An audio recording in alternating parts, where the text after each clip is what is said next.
So we're going to pick up where we left off last time. We sent all these capos out on their missions, and now it's time to collect all their rewards.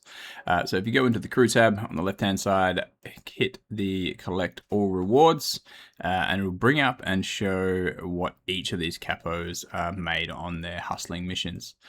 So you can just click through the entire thing, and it will give you a bit of a breakdown at the end. So 2 of these capos did get arrested.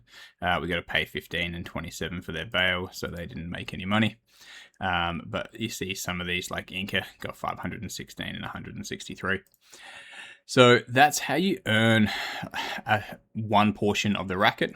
The other portion here is if you go into the hexes there again, you can claim your stash. So while you're holding these, you do earn passive racket through those. So we're going to claim that stash as well.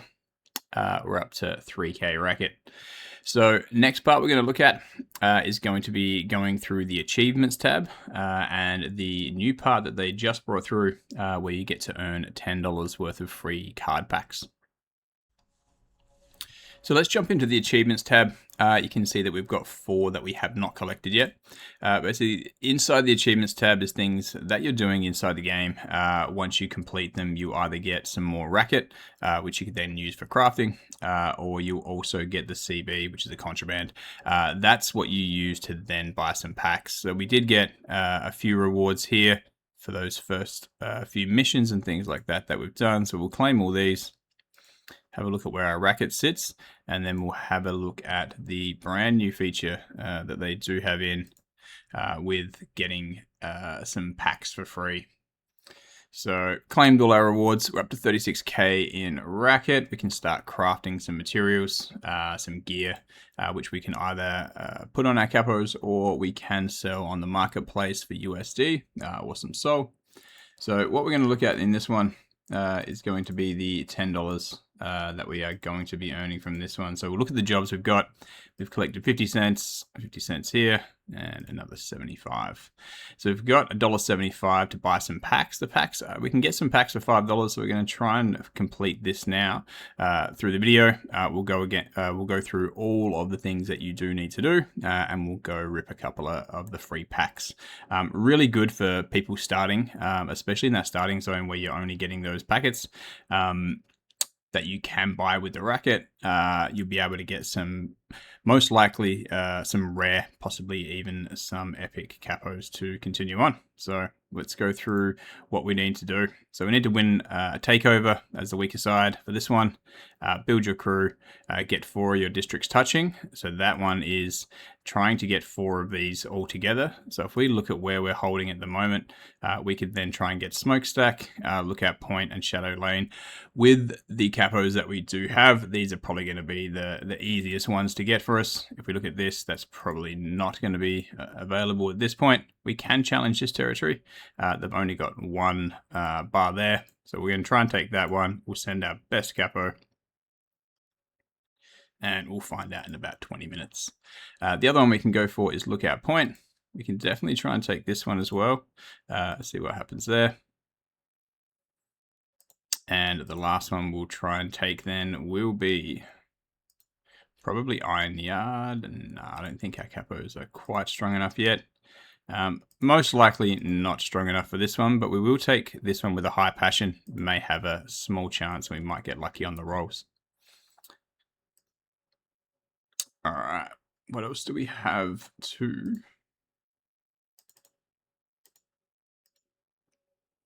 So this is building your crew, gearing up.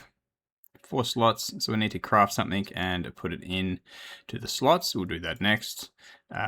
Equip an item that is rare or better. Now this does cost a fair bit of racket, so we might not have enough at the start, but these are the things that we'll be working to and towards in the first week of play. Try and get those free packs. So while we're waiting to see if we take over any of these hexes, I think probably the easiest part now is to try and get some gear and try and get one of the rare items. So where we need to go to craft some gear is going to be over at crafting. Now we've got 36,000 racket, which means that we will be able to craft a few items. I think they're 8,000. Yeah, 8,000 racket to craft. So what we're going to do is we might go and find out what our best capo is at this point. And this one's going to be hustle. So what we're going to craft is some things that will match up with the hustling there. So bandana's got rep, grid, hustle. So we're going to get some night vision goggles. We'll do one of these for the torso. We'll come down, we'll find the one for hustle, which is the ghillie suit.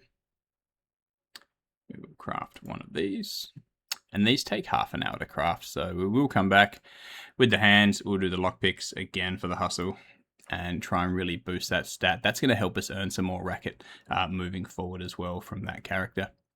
The next part we have to do is get a rare piece of equipment. Now we can buy this off the marketplace. Other thing that we can do is merge two of the same commons, and they will have a 96% chance of producing a rare. I've seen a few people fail these legendaries with that 10%, which is pretty rough because it does cost quite a lot of racket to go from epic to legendary. You see here it's 2 million. The other good thing with the gear is that if it breaks, you can just scrap it and salvage it back for more racket. I think you get 2,000, so you get about a quarter of the amount of racket that it costs to make it. Essentially, what this does for the game is, if anyone has played World of Warcraft quite a long time ago, racket's not publicly traded, so you can't go to a liquidity pool and just buy more racket as part of the game. But what you can do is go to the marketplace. If we look at equipment that we can buy, and we'll look at the legendary gear, because that's going to give us 1 quarter back, which is 500,000 racket. If we take the rarity and we get the legendary, essentially for 500k racket, it's going to cost you about $54.42. So there is a way to essentially buy racket, but what you have to do is buy the gear from other people who have crafted, which doesn't take anything or add anything to the game racket wise, because they've spent the racket already, but that person can then profit by just crafting gear. And I think that's probably going to be what we're going to look at trying doing a lot through this account as a free to play until we start getting some higher capos, is instead of using a lot of the gear, we probably use it at the common stage. We'll then put them together, make a rare, and then try and sell those rares. Because if we look at the marketplace for rares, they are selling for about $2.41. Look at recent sales. I think we've had a fair few of these. Where are we? Recent sales. A lot of capos being sold. But we can see here the sneakers and ghillie suits all for 0.03 sol. So a really good way for a free-to-play player. And I think this is probably going to be the best way for us to level these ones up, is complete the intro to get the $10 worth of free packs. When we do that, we'll be able to go through here and get those packs for free. And if we get 2 lots, we'll be able to get 2 rookie packs. Now, inside those rookie packs, you're at least going to get 1 rare per pack. And there is a very small chance of getting a God, Legendary, or Epic. And we'll work towards that to start with. And we'll come back and hopefully be able to open these packs in the next vid. All right, thanks for watching. This is part 2 on our grind as a free-to-play player on the Syndicate. Hope that was informative. We'll see everybody next time.